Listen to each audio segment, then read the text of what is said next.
Hello friends. इस video में हम मोशन को बेसिक से एडवांस तक समझेंगे। चलिए सबसे पहले देखते हैं मोशन क्या होता है। हम अपनी डेली लाइफ में बहुत सारी चीज़ों को देखते हैं। उनमें से कुछ मोशन में होती है और कुछ स्टेशनरी होती है। एग्जाम्पल के लिए एक घर स्टेशनरी होता है। सिमिलरली एक ट्री भी स्टेशनरी है। In fact towers, schools, electric poles, hospital, factories, ये सभी स्टेशनरी हैं। चलो आपकी बारी। एक एक स्टेशनरी ऑब्जेक्ट का नाम कमेंट बॉक्स में कमेंट करो। चलो अब कुछ मूविंग ऑब्जेक्ट्स को देखते हैं, जैसे एक बस, train, aeroplane, birds, ships, fishes, ये सभी मोशन में हैं।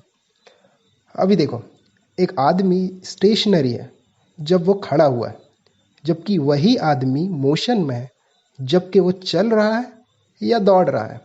सिमिलरली एक जानवर स्टेशनरी है जब वो चुपचाप पेड़ के नीचे बैठा हुआ है, जबकि वही जानवर मोशन में है जब वह शिकार करता है।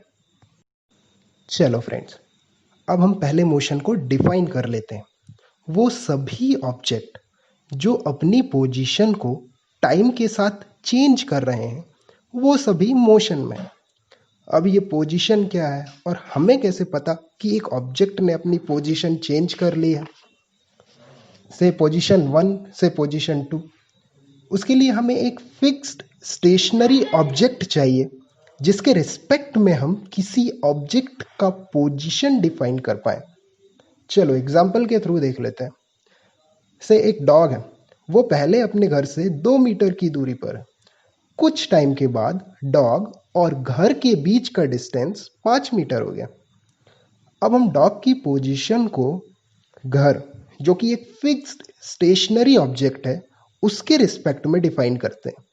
पहला पोजीशन 1 जो कि 2 मीटर दूर है, फिर पोजीशन 2 जो कि 5 मीटर दूर है। यहाँ डॉग की पोजीशन टाइम के साथ चेंज हो रही है, तो हम कह सकते हैं कि डॉग मोशन में है। अभी ऑब्जेक्ट की पोजीशन को जिस भी फिक्स्ड और स्टेशनरी ऑब्जेक्ट के रिस्पेक्ट में बताते हैं, जैसे यहाँ हमारा घर है, तो उसे हम रेफरेंस पॉइंट बोलेंगे, जो कि जनरली स्टेशनरी होता है।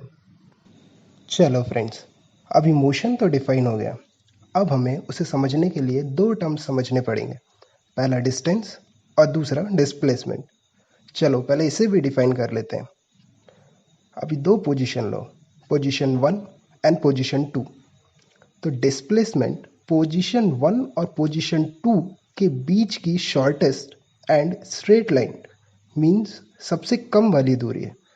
अभी सबसे कम है तो ऑब्वियसली स्ट्रेट लाइन में ही होगी ना, सोच के देखो। जबकि डिस्टेंस, आपने जो पोजीशन 1 से पोजीशन 2 पहुंचने के लिए जो एक्चुअल पाथ ट्रेवल किया ना, वो है। अभी ये एक्चुअल पाथ है तो ज़रूरी नहीं है ना कि स्ट्रेट लाइन में ही होगा। ज़रूरी थोड़ी है कि आप स्ट्रेट लाइन में ही चलोगे। चलो एग्जाम्पल के थ्रू देख लेते हैं। आप टाउन ए में रहते हैं और आपके दो फ्रेंड हैं। फ्रेंड 1 जो कि टाउन बी में रहता है और फ्रेंड 2 जो कि टाउन सी में रहता है। पहले फ्रेंड 1 से मिल लेते हैं। ये अभी हम जा रहे हैं और ये है फ्रेंड 1, और अभी फ्रेंड 2, और ये रहा फ्रेंड 2। अभी आपको आपके फ्रेंड से मिलना है, तो आप डिसाइड करते हैं कि पहले फ्रेंड 1 के घर चलेंगे क्योंकि वो पास रहता है, और फिर वहाँ से फ्रेंड 2 के घर जाएंगे। अभी आप जब टाउन बी पहुँचोगे टाउन ए से, तो आपने जो एक्चुअल लेंथ ट्रेवल करी वो क्या है? वो है ए बी। तो आपका डिस्टेंस ए बी हो गया। अभी डिस्प्लेसमेंट क्या होगा?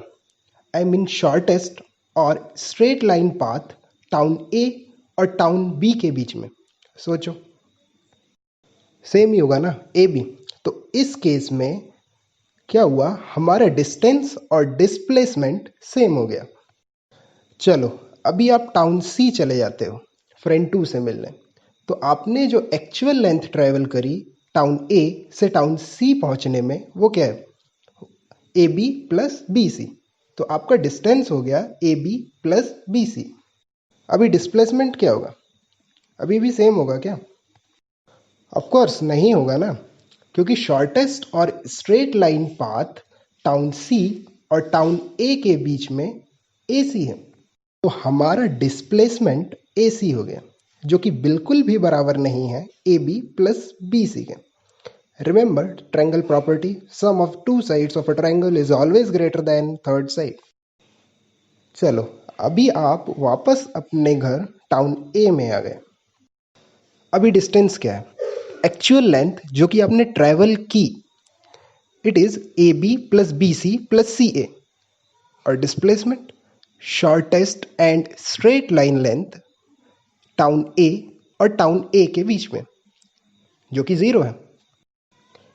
इससे हमें डिस्प्लेसमेंट की बड़ी ही इंटरेस्टिंग प्रॉपर्टी मिलेगी कि अगर आप एक क्लोज्ड पाथ में ट्रैवल करेंगे, और in other words we can say अगर आपकी इनिशियल पोजीशन और फाइनल पोजीशन सेम है तो आपका डिस्प्लेसमेंट हमेशा 0 होगा।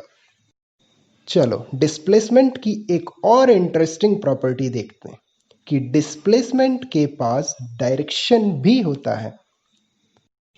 तो वे सभी क्वांटिटी जिनके पास मैग्नीट्यूड और डायरेक्शन दोनों होता है उन्हें हम वेक्टर क्वांटिटी कहते हैं। अभी हमारा डिस्प्लेसमेंट क्या हो गया? ये एक वेक्टर क्वांटिटी है, जबकि डिस्टेंस के पास केवल मैग्नीट्यूड होता है।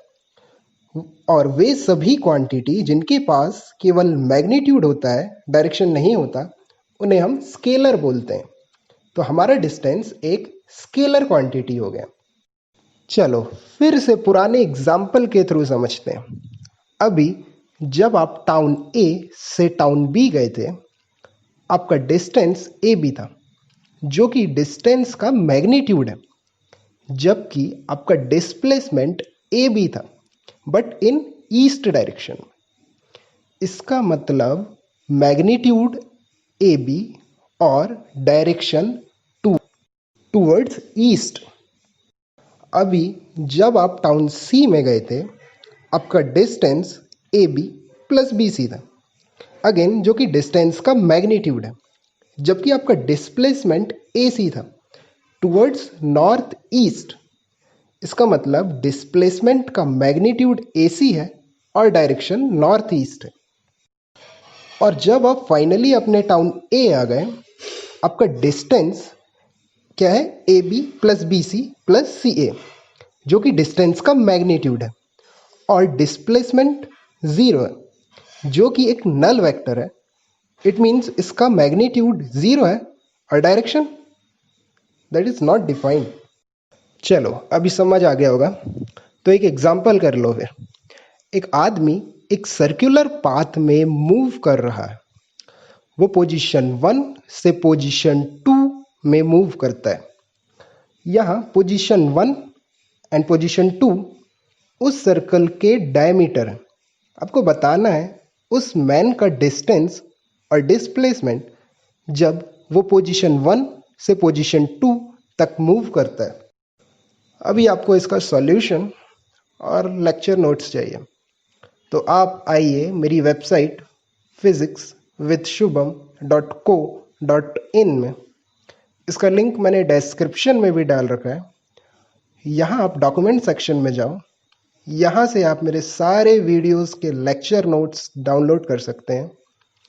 फिर आप वीडियो सेक्शन में जाएं, यहाँ मैंने हर वीडियो के बेस्ड एक स्मॉल क्विज ऑर्गेनाइज कर रखी है। Do participate in the quiz to check how much you grabbed from this video, और मुझे अपने मार्क्स ज़रूर बताना कमेंट सेक्शन में। Okay, if you prefer English, same content is available in English also. In fact, I'm also thinking of designing some animation games based on this topic to make it more interesting. Let me know if you have any idea, like what kind of games we can design. Okay, one last thing that अगर आपको quiz देने के बाद भी कोई doubt रह जाता है, तो don't hesitate to contact me by sign up here. अगर ज़्यादा डाउट होंगे like vector displacement, then we can sort out in coming videos. Just follow the steps I am telling you and I will make you a champion in physics. Okay then, bye, take care, and I will see you in the next video.